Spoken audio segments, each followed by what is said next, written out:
Good evening. I'm Miss Barclay, the 7th grade ELA teacher, and I will be reading Chapter 18, April Winds, from Mr. Popper's Penguins. If it was unseasonably warm in Boston, it was actually hot in New York. In their rooms at the Great Tower Hotel overlooking Central Park, the penguins were feeling the heat badly. Mr. Popper took them up to the roof garden to catch whatever cool breeze might be blowing.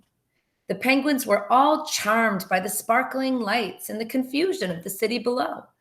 The younger birds began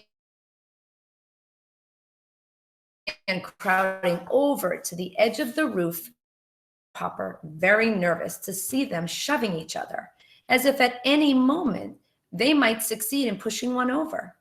He remembered how the South Pole penguins always did this to find out what danger lay below.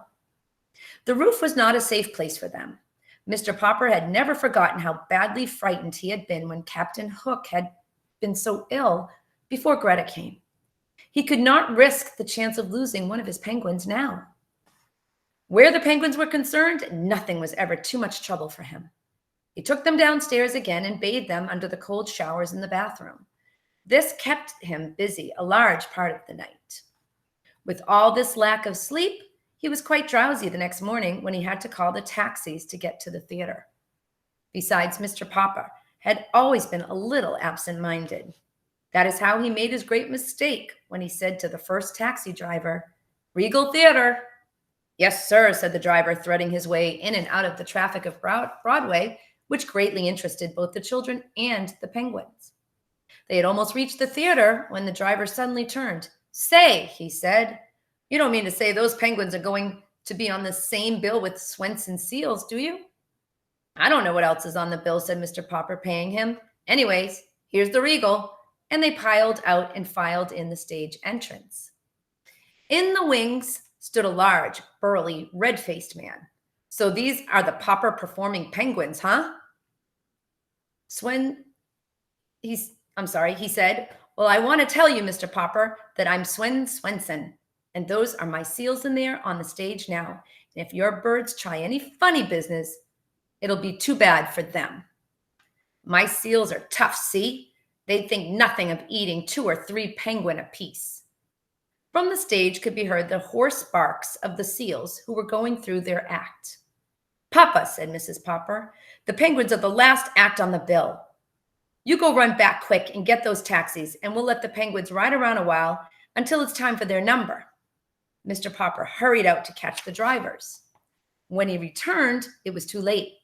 The Popper performing penguins had already discovered the Swensons Seals. "Papa, I can't look," cried the children.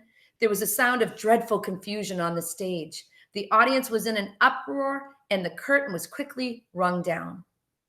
When the Poppers pushed onto the stage, both penguins and seals had found the stairway leading to the Swenson dressing room and were on their way upstairs. "I can't bear to think what's happening up there," said Mr. Popper with a shudder. Mr. Swenson only laughed. "I hope your birds were insured, Popper," he said. "How much were they worth?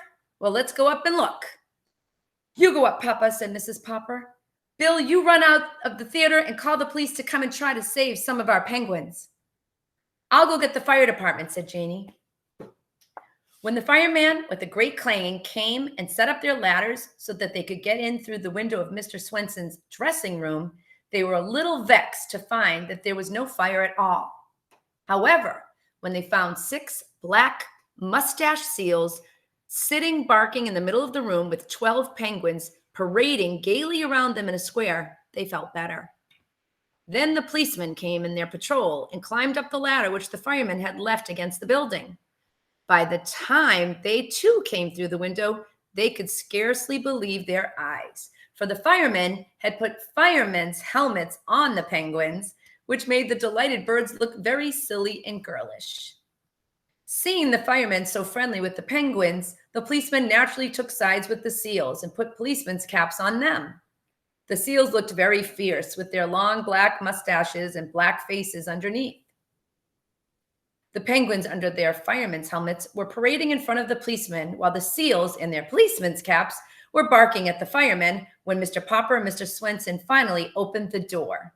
Mr. Popper sat down. His relief was so great that for a moment he could not speak.